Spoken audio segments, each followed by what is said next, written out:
Uskoin ennen Amerikkaan. Kuinka muutenkaan. Olihan lapsuuteni Amerikka makea unelma kielen päällä, laulu sydämelle ja runo sielulle. Vapaiden valtakunta ja Kokiksen kotimaa, joka loi levisfarkut ja musiikkitelevision ja lähetti miehen kuuhun. Optimismin imperiumi, joka valollaan karkoitti Neuvostoliiton varjot Suomenkin yltä. Ennen pitkää tuo makea unelma kuitenkin happani. Syyskuun 11. päivän iskuista seurasivat Irakin ja Afganistanin sodat. Tuli Abu Ghraib ja Guantanamo Bay. Tulivat Lehman Brothers, Edward Snowden ja Black Lives Matter. Tuli Donald Trump ja Make America Great Again.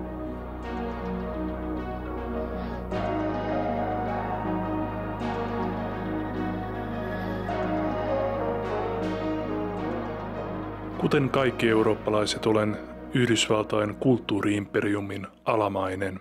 Minut kasvattivat amerikkalaiset elokuvat, televisio ja videopelit. Imin niistä amerikkalaista ajattelutapaa kuin äidin maitoa tuon mahtavan kulttuuriimperiumin nänneistä. Loppuvuodesta 2022 sain tilaisuuden vierailla Yhdysvalloissa pidemmän aikaa ja puhua sen kansalaisille. Uutistoimisto STT:n työtehtävä vei minut Yhdysvaltain länsirannikolle 5 kuukaudeksi. Päätin käyttää tilaisuuden hyväkseni ja työkiertoni aikana tutustua tavallisiin yhdysvaltalaisiin mediailluusioiden tuolla puolen.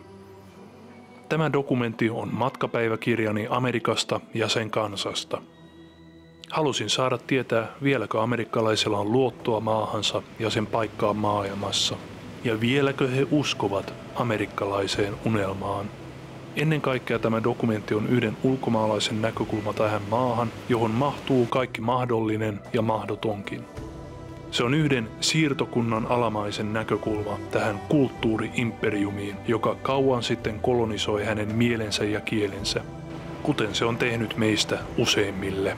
Halusimme sitä tai emme, meistä kaikista voi tavallaan sanoa.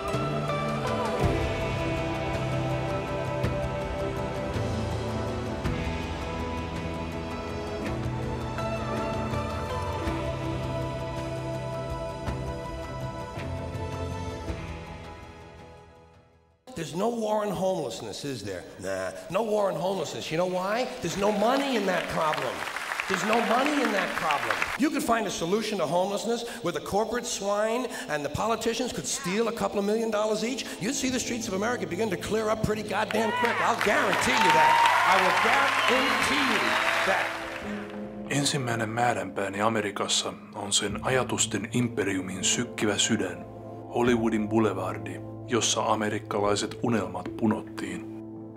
Los Angelesin ja muun Kalifornian todellisuus on kaukana elokuvien glamourista. Elämä täällä lyö kasvoille ja sylkee silmään. We need to get rid of all the nasty drugs we have, the fentanyl, the heroin, the speed. It's just demoralizing our streets, our neighborhoods and families. It's just evil any way you look at it. Look, I smoke weed, but I don't sit around with needles in my arm and just doing devious friggin' behavior. We need to get rid of it. But I'll go biblical. It says in the Bible that a house that is built upon shaky soil will not stand the test of time. And our cities, our foundation are our streets. And if our streets look like shit, we look like shit and everything else goes to shit. We need to clean up our streets. When COVID hit, they hoteled up so many people off the streets. They were able to put all these people subsidized into hotels and get them off the streets. That they gave them rooms in hotels, so there is something that can be done about the homeless out on the streets. They're just not doing it. What is the biggest issue where you live in America right now? Drugs. drugs. Other people would tell you it's homeless, but I believe that most people that are homeless and living on our streets are actually doing drugs and they want to be where they're at. Otherwise, they have to follow rules. And has the drug issue somehow affected your life or someone you know? Oh yes, the drug issues have definitely impacted my life because a lot of these people are spending whatever money they get on drugs and living on the streets, therefore, and causing crime. So there are certain things I cannot and will not do because it's not safe to be in certain places. So my life has kind of shrunk. Yhdysvaltoja riuduttava asumisen kriisi jättää monet ajelehtimaan tilapäisten majoitusratkaisujen harmaaseen välimaastoon, kodin ja katujen rajapintaan. Länsirannikolla matkaillessani majoituin hostelleihin ja näin, että monet näissä asuvista eivät ole turisteja tai matkailijoita, vaan työtä tekeviä ihmisiä, jotka hakevat kotia. We have a national housing crisis.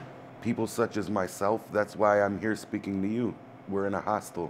I have an income. I have a full-time job. I'm a floor technician. I'm looking for a home to rent. When you go to rent an apartment, a room, a home, there's 37 other people applying for that. So we're battling with each other. The homeless plight is so bad. It never used to be like this.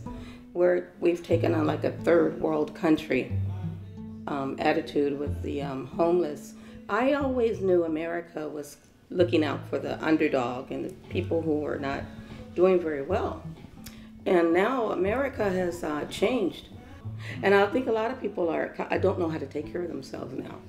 People that are unhoused, that are homeless, are sleeping on the streets and they're not protected from the elements. It's cold when it's cold, it's hot when it's hot. How could they survive like that? They're just zombies walking around, and I thought America was better than that. Kaikki amerikkalaisen yhteiskunnan äärimmäisyydet ovat näytillä Los Angelesissa. Fantastinen vauraus ja äärimmäinen köyhyys voivat olla vain korttelin päässä toisistaan. Tässä maassa ei ole sellaisia korkeuksia, joihin et voisi nousta, eikä sellaisia syvyyksiä, joihin et voisi vajota. They need help, and we have to help them. This is what America is about, helping those who cannot help themselves.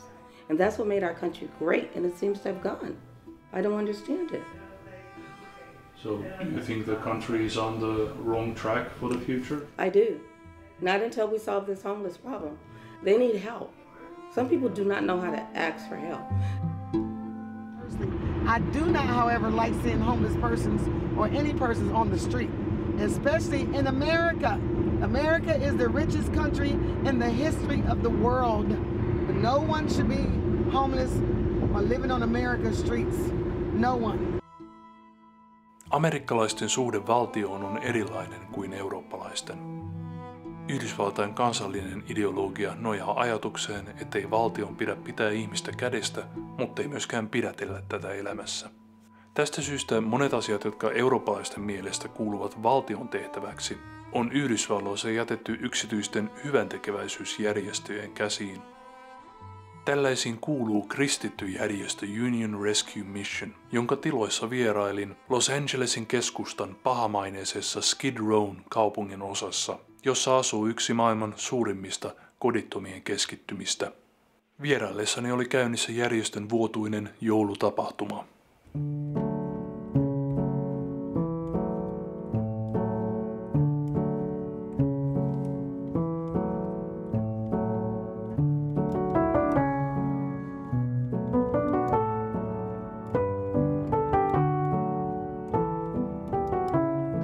We embrace people with the compassion of Christ.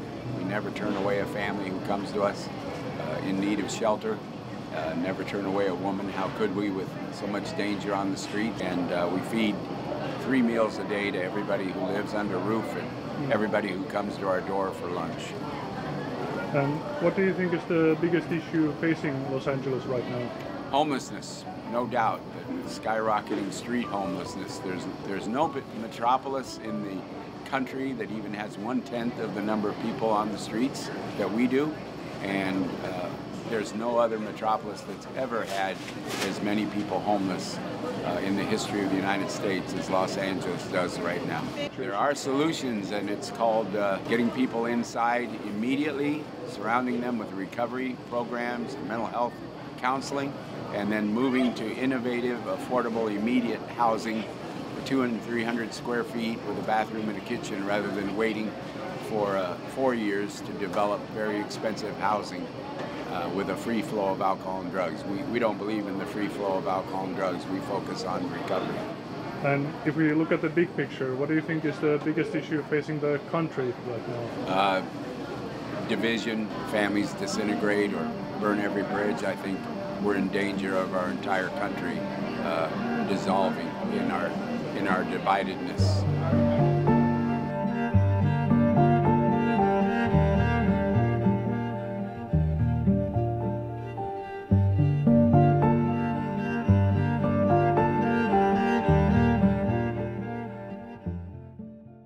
And that's why it is so important today that we reaffirm our character as a nation. People drawn from every corner of the world, every color, every religion, every background, bound by a creed as old as our founding, E pluribus unum. Out of many, we are one. Amerikka on monen kansan kansakunta, joka hitsattiin yhteen murtuneista identiteeteistä, jotka jatkavat elämäänsä tämän kirjavan kansan sieluissa. Tämä erilaisten osien yhdistyminen yhdeksi kokonaisuudeksi on kirjattu heidän valuuttaansa sloganina. Se on kirjoitettu latinaksi kauan sitten kuolleen Rooman tasavallan ja imperiumin kielellä. E pluribus unum, monesta yksi. Amerikkalaiset identiteetit ovat sirpaleisia muutenkin kuin etnisen taustan tai kielen osalta. Sirpaleista on myös heidän politiikkansa. Amerikkalaiset vaikuttavat poliittisesti jakautuneimmilta kuin koskaan ennen. I really thought that COVID, after our suffering from all of that it would have unified people a lot more of going through all of this, the separation, the loss of jobs, just everything shutting down, that people would become more close. Now it's just they're acting dog eat dog, and it's going back the same way as it was before. The haves, the have-nots, and if I don't have, I'm going to get yours. But I thought it would pull people tighter together, and it really didn't. I think people are tired of the government. They're tired of the politics. They're tired of all these people that make our decisions for us and doing it inappropriately. We deserve so much better out of our politicians. They're so self-centered and what they can do for them and their buddies and their backers. They don't give a shit about us, and it's obvious.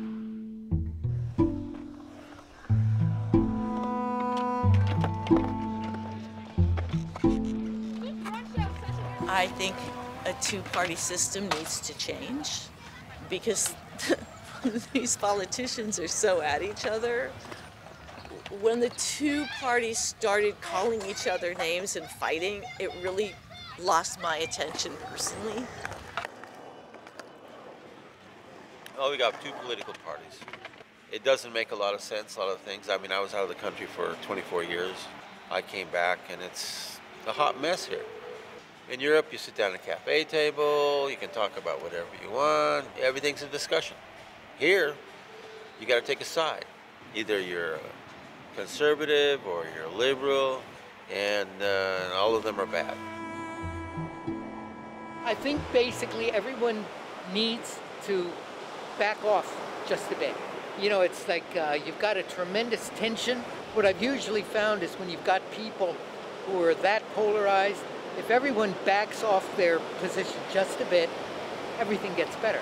It's like in a family where everyone's arguing at each other, and it's sort of like, stop, everyone, back off just a bit, and everything usually will get better.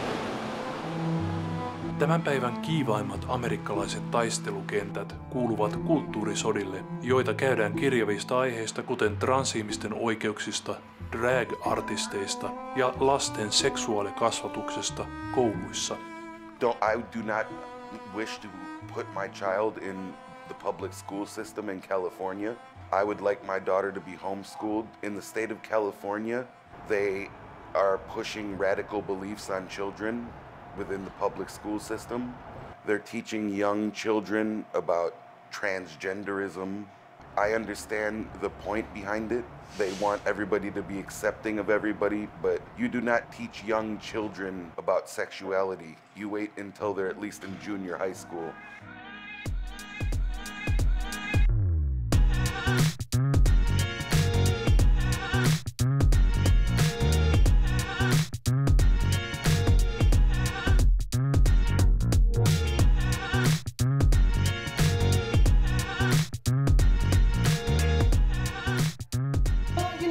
Fear the unknown, but now that drag, has become such mainstream because of RuPaul's Drag Race and its popularity, we were in the margins, and now we still are, but now there's more visibility. And before, people who didn't like us could just ignore us, but now we're everywhere.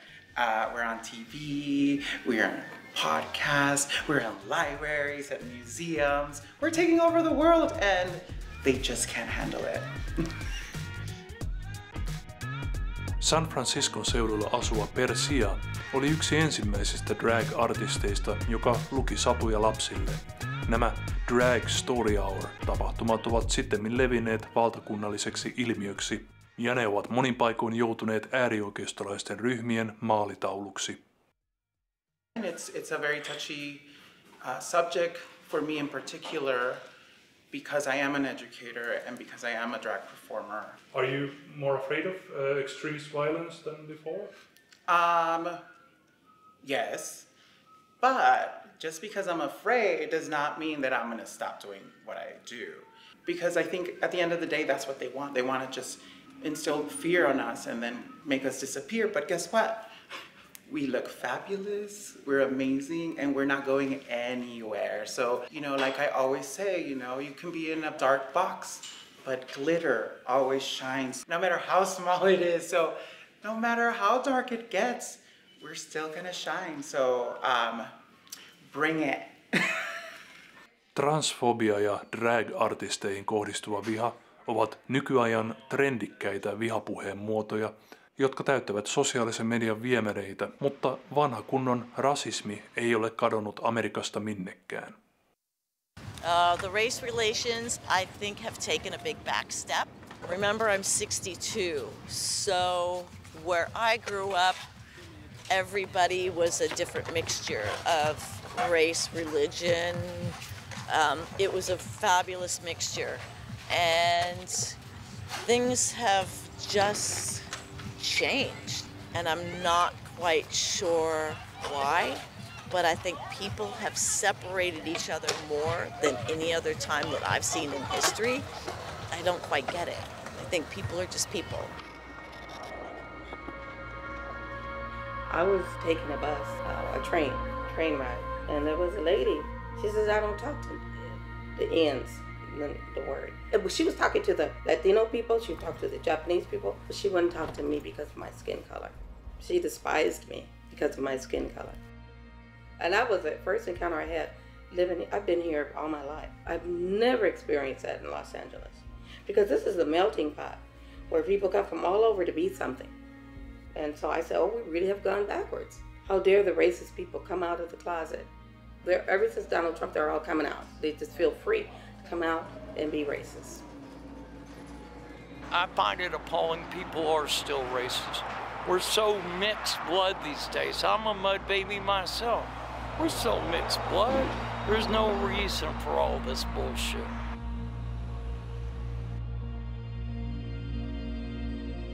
I think ultimately in this country, what divides people is religion and politics. I mean, I can't relate to the racial issues because me being from Chicago, we're not divided by race like that. We are a very segregated city. So even though our city is segregated, we don't look at each other racially.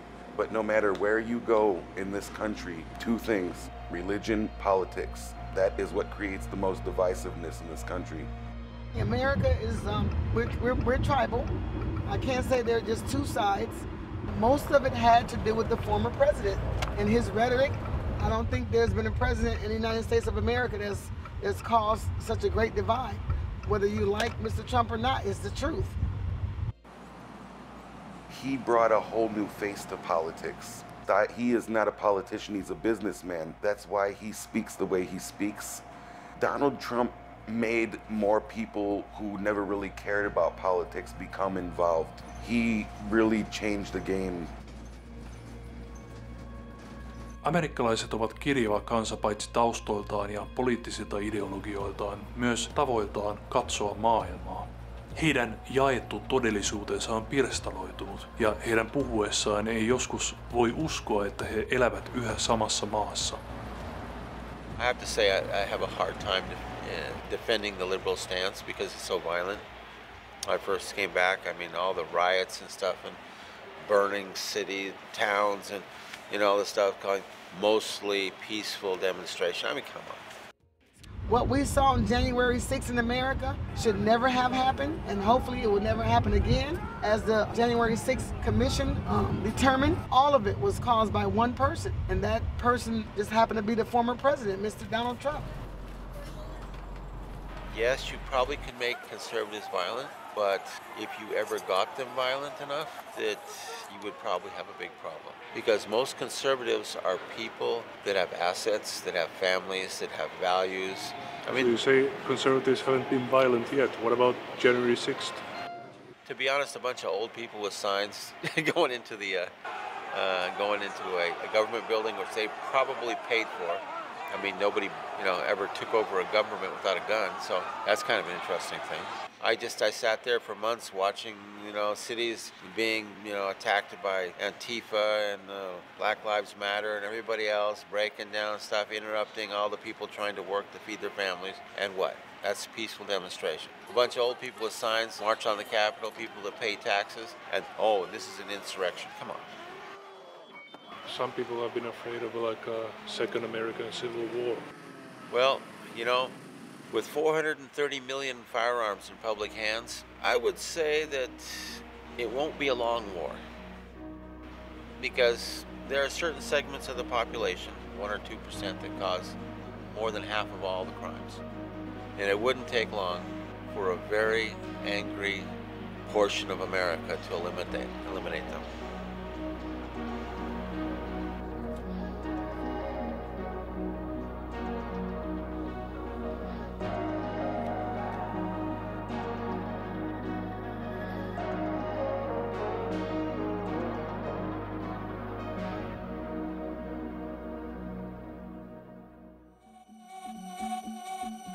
We see these beautiful pictures at night.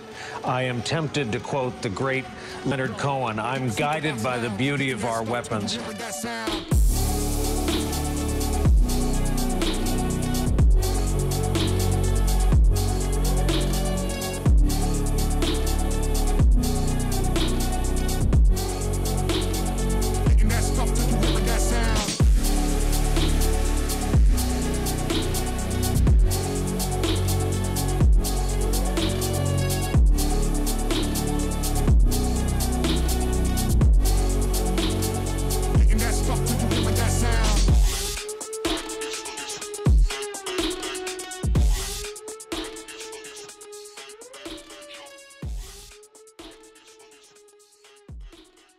Hollywoodin elokuvat pursuavat fiktiivisten veritekojen spektaakkeleita, mutta Amerikka tunnetaan myös tuiki todellisesta arkipäivän väkivallastaan. Kotona amerikkalaiset kokevat pikkukaupunkien kouluampumisia ja suurkaupungeissa poliisi- ja jengiväkivaltaa.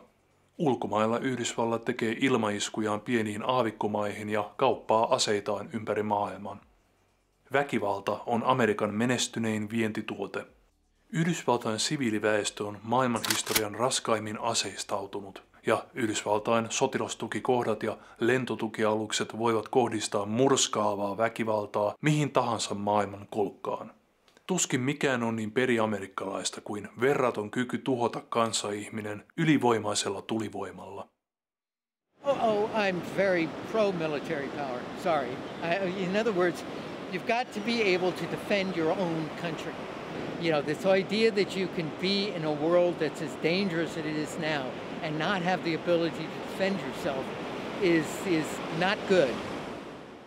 Well, America has always been the one that has to step in and get involved with other people's beef, as we call it, other people's issues between each other. We've always been the big brother, and I think we always will be. I don't necessarily agree with that because when other countries, have problems with each other, it costs us as taxpayers money. Sometimes we need to not get involved where it's not our business. But America has always been that big brother. I mean, if we wouldn't have stepped in for the Nazis, they could have dominated the world. Eurooppalaiset ovat usein kiittämättömiä suhtautumisessaan Amerikan sotilasmahtiin. Silloin kun sodat käydään kaukana meistä, olemme olevinamme moraalisesti niin paljon parempia kuin yhdysvaltalaiset. Mutta kun vuonna 2022 Venäjän presidentti Vladimir Putin käynnisti suuren hyökkäyksensä Ukrainaan, jälleen kerran me eurooppalaiset olimme riippuvaisia Yhdysvaltain aseista ja tahdon voimasta. I'm really happy that they got off their ass and started helping Ukraine. The man's a savage beast. And Putin? Yeah, he's just an animal. It's nothing other than a man's fragile ego wanting to prove how much of a man he is, and man, I think he's an evil son of a bitch. I think this country, whether it likes it or not, I think it's a leadership role, definitely. Leadership goes to people and countries who are willing to be leaders. And if you're always going to be a following country, you're never going to be a leader. I don't think it's any more complicated than that. And this country has always been willing to grit its teeth and lead. Look, it's one of our better traits. But I don't think you'll ever in history find another people who've been anywhere near as generous with their lives, their talents, their money as the United States of America. I think that's just slam dunk. Tämä eurooppalainen kiittämättömyys sikiää syvästä riittämättömyyden ja alemmuuden tunteesta. Eurooppalaisilla on tuskallisen selvää, että lähes vuosisadan ajan maanosamme vakaus ja turvallisuus on ostettu amerikkalaisten aseilla, rahalla ja verellä.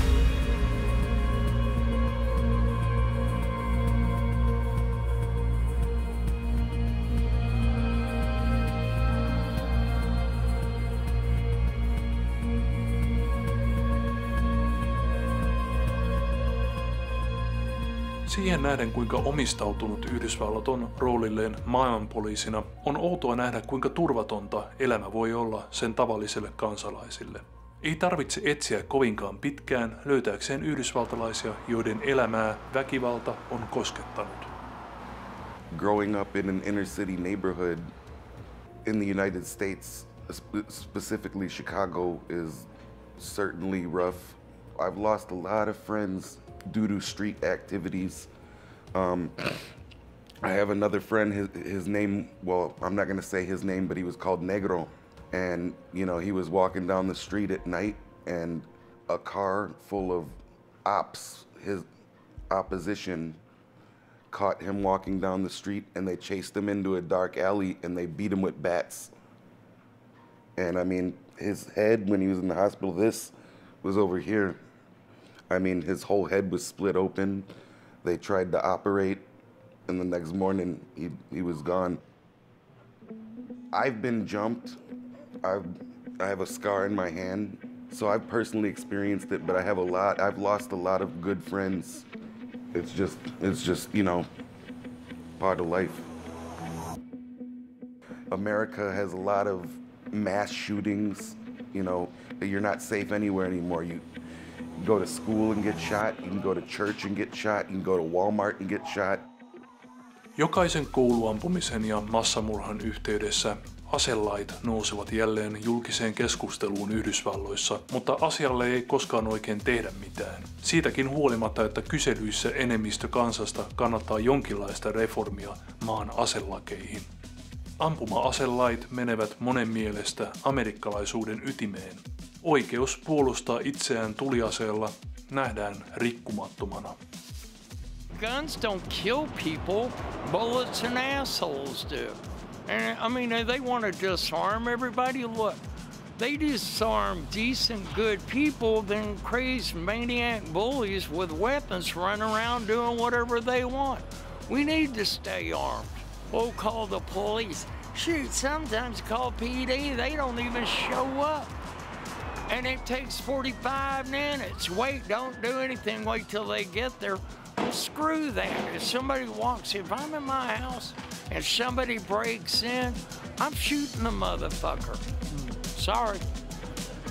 Väittely keskittyy puoliautomaattiseen kivääriin nimeltä AR-15, joka on ollut kouluampujien ja joukkomurhaajien suosikkityökalu kautta valtakunnan. I own guns, but I really believe that the semi-automatic guns that have been used in so many tragic shootings, public, massacres in Oregon, I don't think that they should be legal for general citizen use. It seems like that gun's only meant to do as much harm as possible. So I do disagree with semi-automatic and fully automatic that have been modified guns to be available for any Joe Schmo, anyone off the street. It's just crazy. Our gun problem, it's something that unheard of anywhere else in the world. Katkerat poliittiset jakolinjat ja valtava määrä aseita voivat olla räjähdysherkkä resepti, joka tuhoaa kansakunnan. Painajainen toisesta Yhdysvaltain sisällissodasta kummittelee monien mielessä. Silti suurin osa ihmisistä, joiden kanssa keskustelin, uskoi yhä siihen, että tämä Yhdysvalloiksi kutsuttu suuri yhteiskunnallinen kokeilu tulee kestämään. Yeah, I mean, all these guns have been around for hundreds of years. And back in the day, even like half a century ago, 60 years ago, 40 years ago even, a lot of those weapons you weren't even required to register. So, whatever they say that's on the books, whatever, 200, 300, 400 million, whatever the number may be, in actuality it's probably 3-4 times that. You see what I mean? If something like that was going to occur, I think it would have happened a long time ago. If you live in Finland in some small village with zero crime, why would you want a weapon?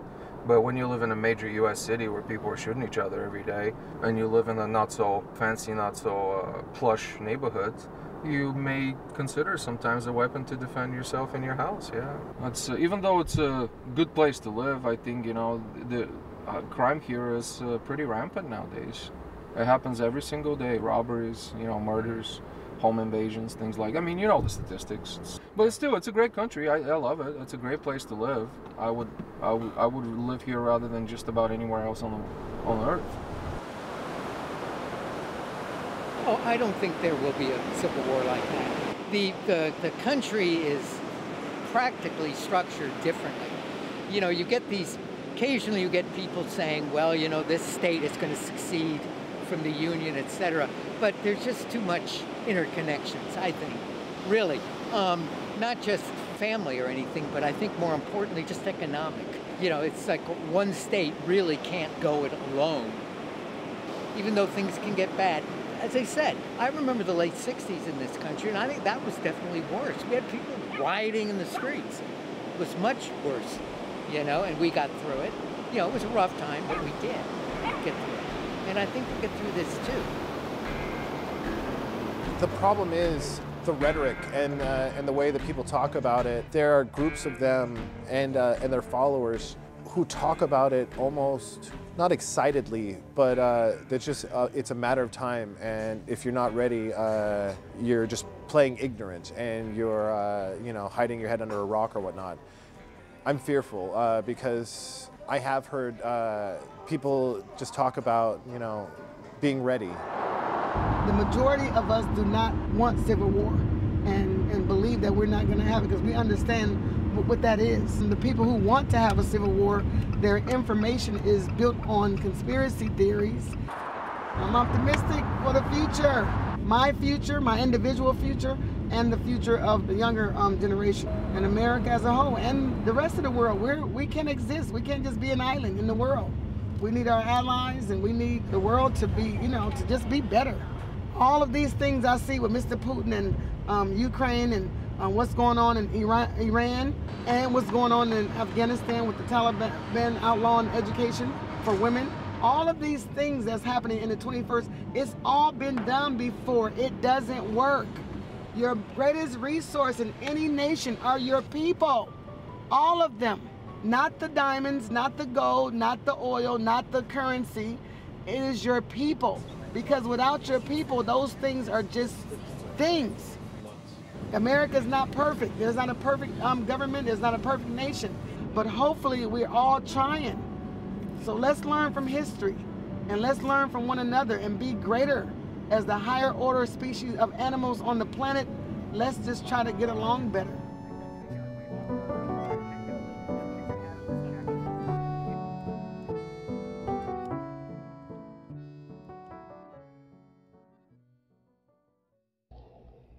It is entirely up to the American people and our representatives. It is entirely up to the American people whether or not they're going to face and deal with and embrace this stranger whom they maligned so long. What white people have to do is try to find out in their own hearts why it was necessary to have a nigger in the first place. Because I'm not a nigger, I'm a man. Ensimmäiset amerikkalaiset saapuivat mantereelle tiettävästi Beringinsalmen kautta Siperiasta useita tuhansia vuosia sitten. Mutta muu ihmiskunta ei antanut näiden mantereen ensimmäisten asukkaiden pitää tätä maata itsellään. Afrikasta lähteneen ihmisen sukupuun haarat kohtasivat ensi kertaa, kun viikingit saapuivat perustamaan lyhyeksi jääneitä asutuksiaan Kanadan koillisrannikolle nykyisen Newfoundlandin alueelle. Vuosisatoja myöhemmin saapuivat espanjalaiset ja englantilaiset ja muut eurooppalaiset perustamaan asutuksiaan ja siirtokuntiaan. Tulivat synnyinsijoiltaan riistetyt, orjuutetut afrikkalaiset viljelemään Amerikan puuvillaa. Tulivat kiinalaiset työntekijät rakentamaan Amerikan rautateitä. Tulivat italialaiset rakentamaan Amerikan pilvenpiirtäjiä. Tulivat irlantilaiset Amerikan poliiseiksi. Tulivat eteläaasialaiset johtamaan Piilaakson teknologiayhtiöitä. Ihmisten virta tähän maahan näyttää päättymättömältä. Have you lived in Seattle all your life? Or I'm from Bulgaria originally. Oh, okay. I moved here when I was 18 years old. And I've been here ever since. Yeah, I think the quality of life has decreased in the United States since I've been here in the last 23 years. The social climate is very volatile, which was not really so when I moved here. You know, it was actually a pretty easygoing place where everybody got along very well. Do you think it's because of politics or why? Oh, of course, certainly. I mean, if you leave people alone to their own devices outside of propaganda and things like that, you will find out, just like anywhere else in the world, that people get along very well. And especially in a country like the United States, you know, I mean, this is a multicultural, multiracial, multi-ethnic community since basically day one. What America is we are settled from people all over the world. I recommend the major cities. Now, if you start going down south, the way of life is very laid back. People are more polite. They move slower. They take their time. Here on the West Coast, I felt like when I came out here, I almost moved to a different country. It's very liberal here. America is a melting pot in general, but every region in this country you go, you're gonna notice the differences of people, whether you go to the East Coast, the South, the Midwest, the Northwest, the Southwest. Here, California is really its own world. Ultimately, this country is a melting pot, and that's what makes it great. Tämä maa on liian suuri kohdattavaksi yksin. Sen ymmärsivät myös ensimmäiset amerikkalaiset, ennen kuin Amerikkaan saapuivat eurooppalaiset ja heidän hierarkiansa. Mantereen kulttuurin peruskivenä oli heimo, luonnon antimista eläneiden ihmisten yhteisö. Puhuin ensimmäisten amerikkalaisten kanssa Long Beachin kaupungissa, jonne he olivat kokoontuneet keväällä 2023 Pow Wow -tapahtumaansa. Can you tell us about your regalia? Yeah, this is the fancy dance regalia, and in our powwow here, I've danced here when I was younger and later organized a powwow, so I really haven't worn my regalia a lot. This is the regalia that we made, my mom, family, and other friends back in the 1970s. I keep really good care of it. I take good care of it. This is the 50th anniversary. You've been doing this Yes, for a while. yeah. So the thing is that, you know, American Indian Studies started here in the Cal State University system. We're the first American Indian Studies program. So the first powwow was just a few families here, and it was the families of the students that were going here. A lot of those grandkids and great-grandkids that are out there, it's their ancestors, relatives that started this powwow. And they were there to support and encourage American Indian students, right, to go to college. So we have songs about that, songs to encourage you to finish and complete your education.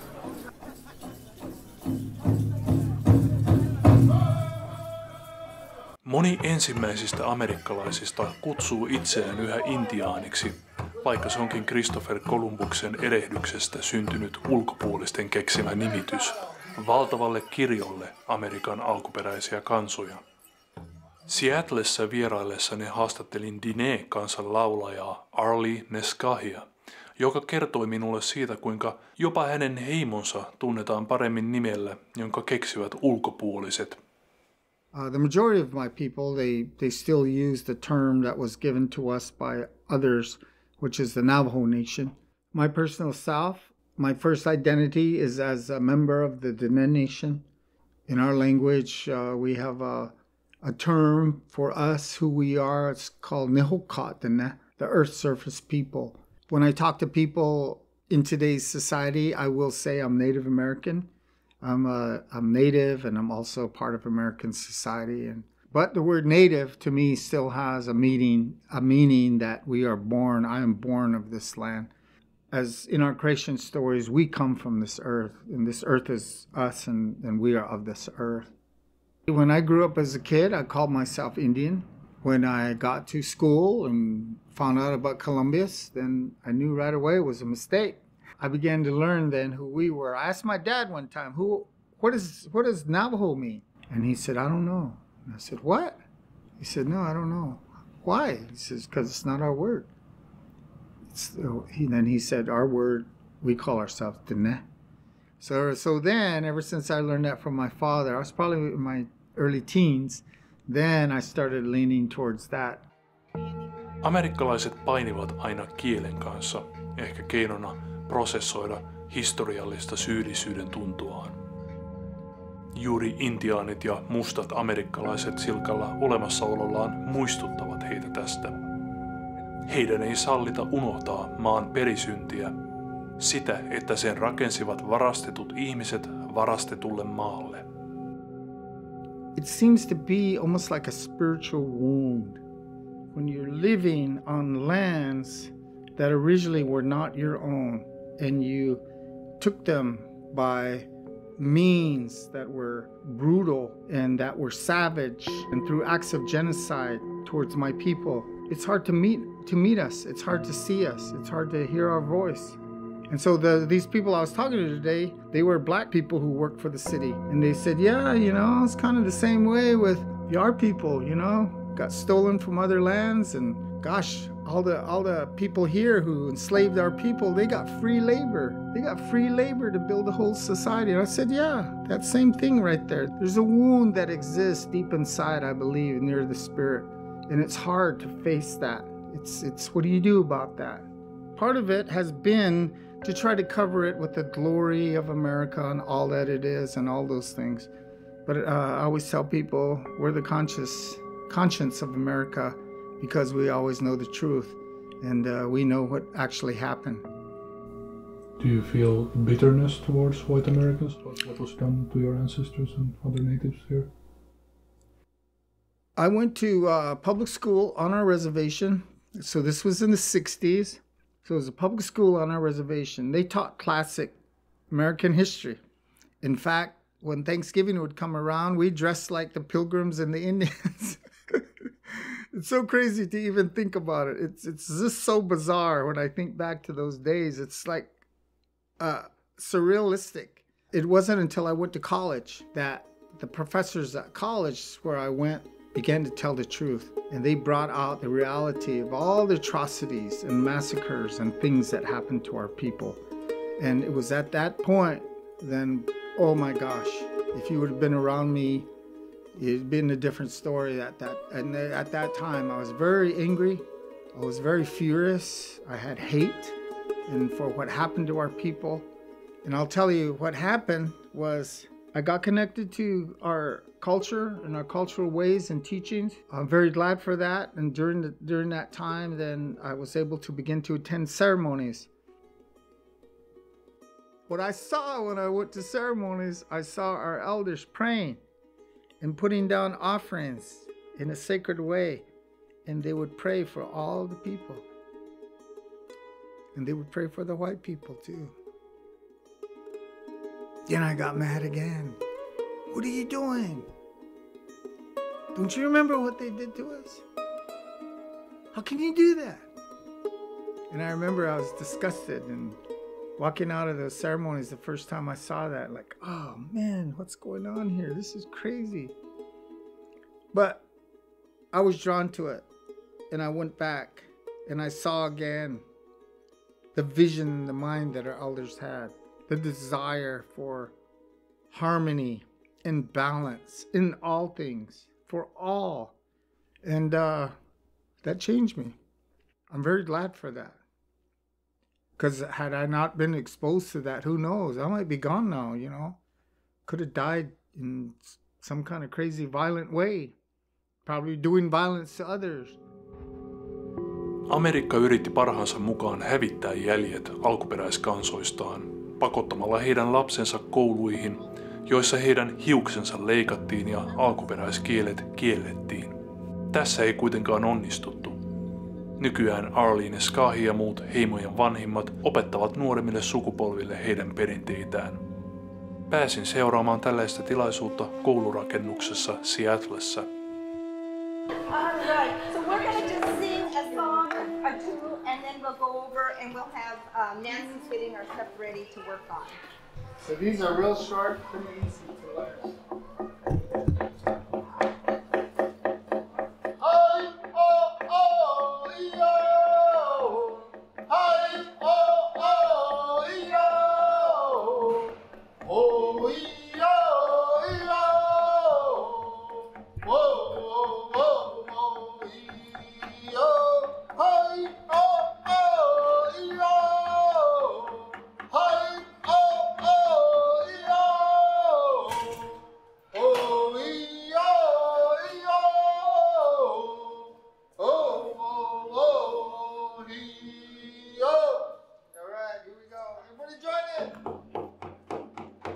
Kun lipsautin, että oli syntymäpäiväni, jouduin kohtaamaan jokaisen suomalaisen pahimman painajaisen. Ventovieraiden jakaman lämmön. Happy birthday to you, happy birthday to you, Lassie.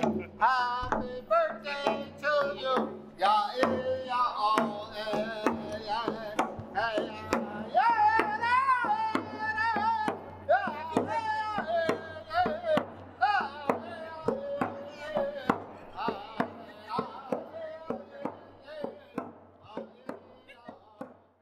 In the long history of the world, only a few generations have been granted the role of defending freedom in its hour of maximum danger.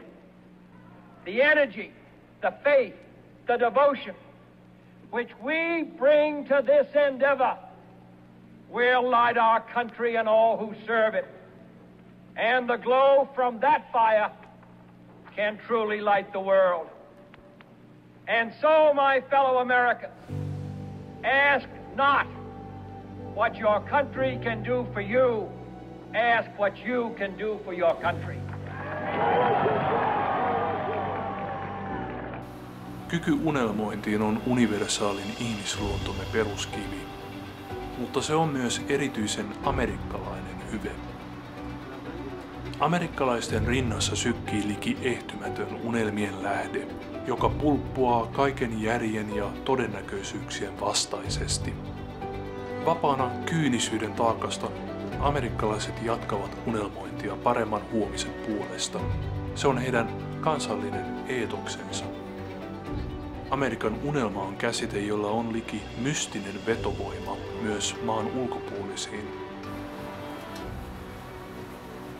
Of course, I believe in the American dream, absolutely. And it really goes back to that JFK statement. Ask not what your country can do for you, but rather what you can do for your country. I think you should leave things better than you find them. Everything. Your world, your house, aisle that you're shopping on, your life. Leave it better than how you found it. So yes, I believe in the American dream, but I believe it's up to each generation and to each of us as citizens to bring that dream to life, because America holds no one back. I always say this, life is about two things in America, choice and opportunity. Now around the world, a lot of people don't get opportunity, but they certainly get choice. But in America, you get both. There's sort of this idea that you can always reinvent yourself in America. You know, you don't have great lineages, dukedoms, earldoms, that sort of thing. It's a country where so many people can really do well. It's a country, literally, that people have reinvented themselves. So I think that's one of the things that's in common with America. It's a very sort of egalitarian, this idea that if you work hard, you know, you try and apply yourself, you can be better. No one is going to arbitrarily hold you down. It's really a great country. I can't tell you how much I love it.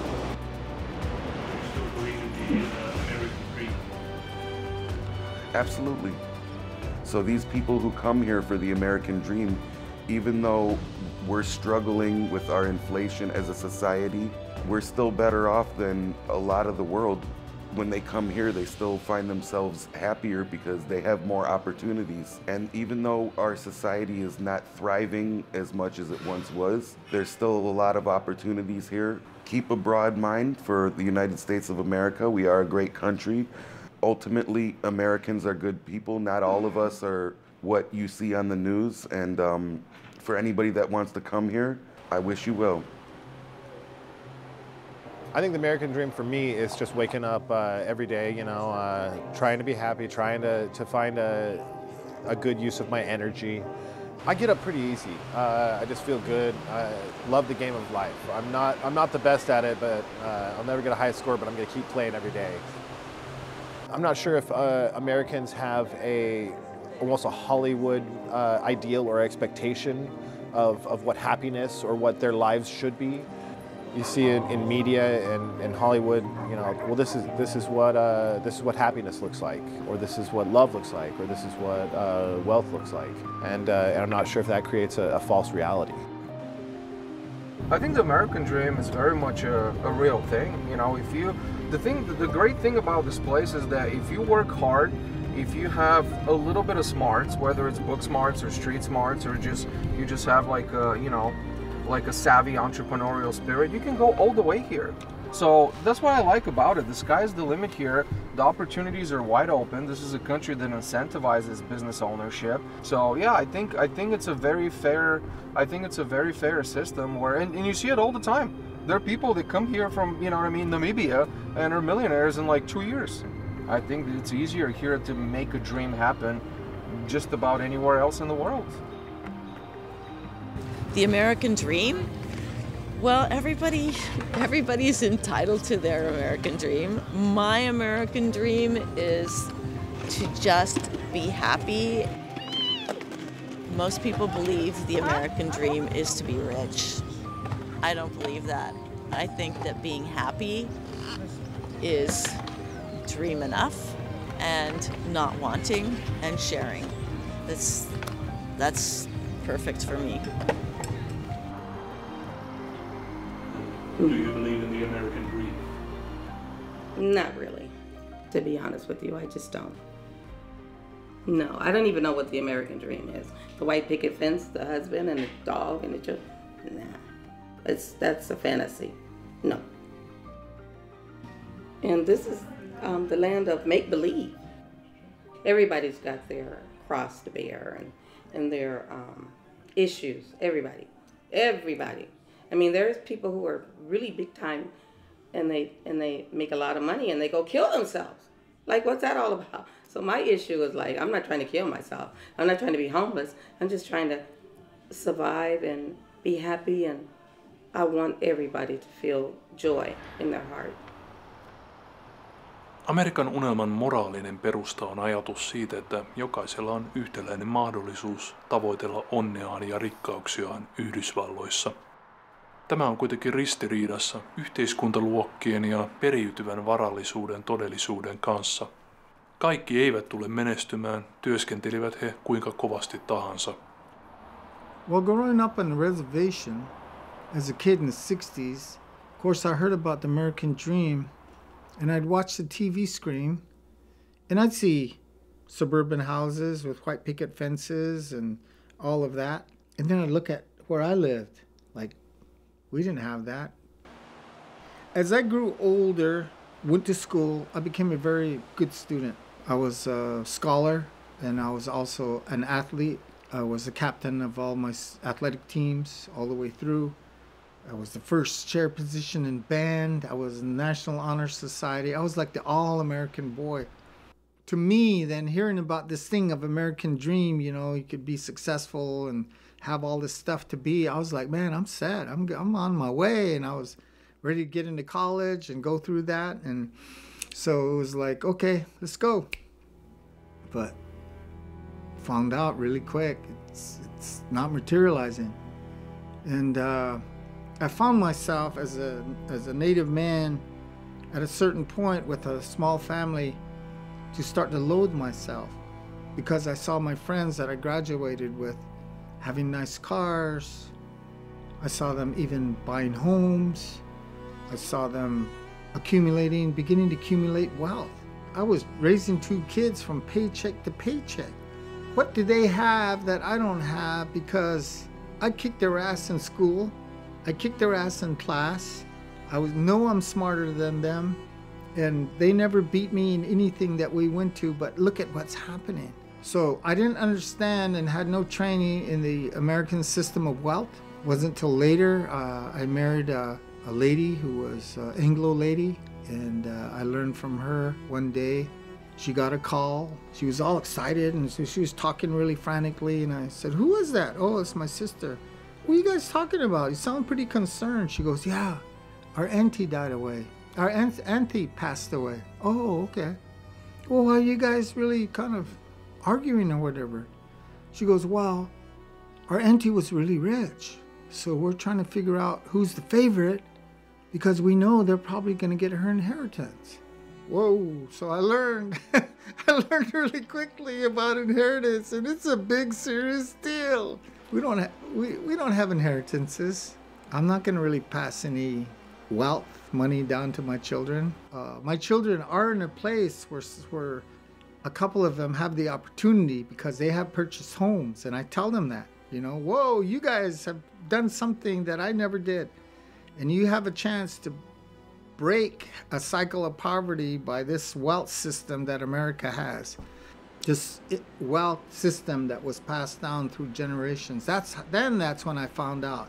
That's how these mainly white boys were able to then accumulate and acquire and begin to build all this collateral and stuff, to build upon.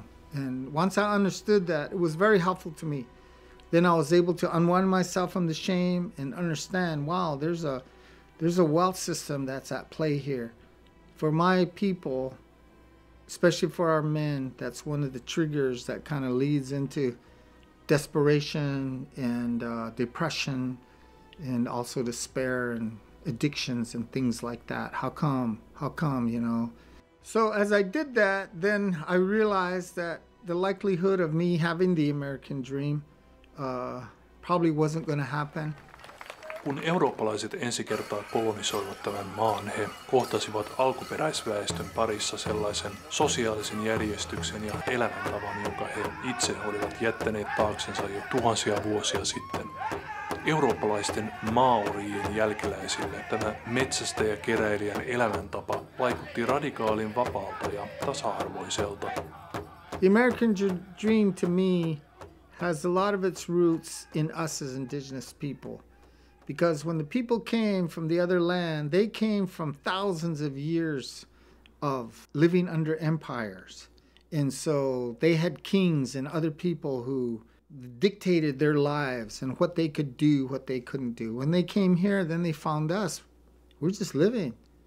And when we fought, they were surprised. Who's your king? Who are you fighting for? Ourselves. For our homes. What? No. Who's your king? Who's your sovereign? No. We're just fighting for our homes. We live over there. And so that basic, you almost call it existential freedom, that basic initial sovereignty of living, determining your life, is what I think inspired then the people to like, wow, we want something like that too. And it is possible. We can live without a king.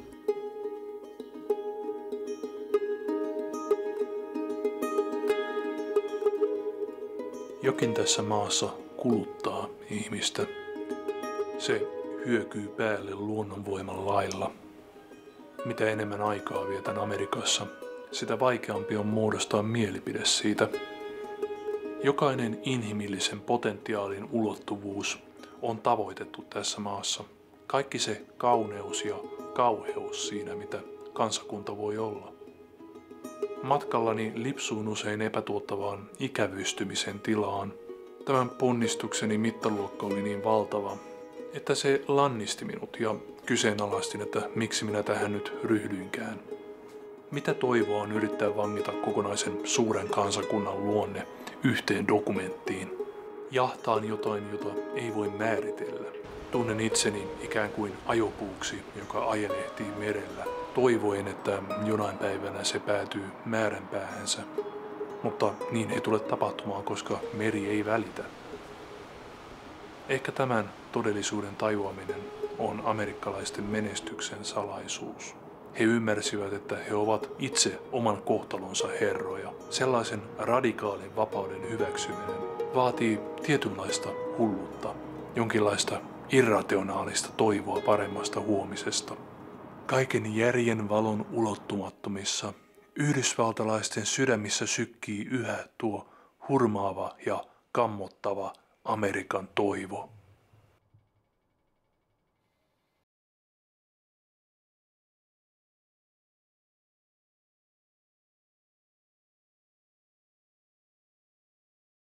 The past few days, when I've been at that window upstairs, I've thought a bit of the shining city upon a hill, built on rocks stronger than oceans, windswept, God-blessed, and teeming with people of all kinds living in harmony and peace.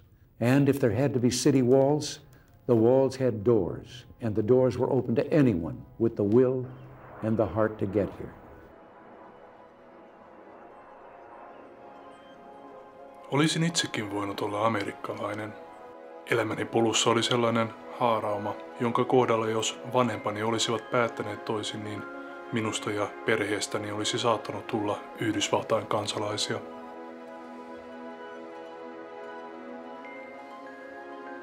Back when I was in, I don't even remember exactly, in elementary school, I think. My parents talked about an opportunity that my father might have had to get a job here in Oregon, in the United States.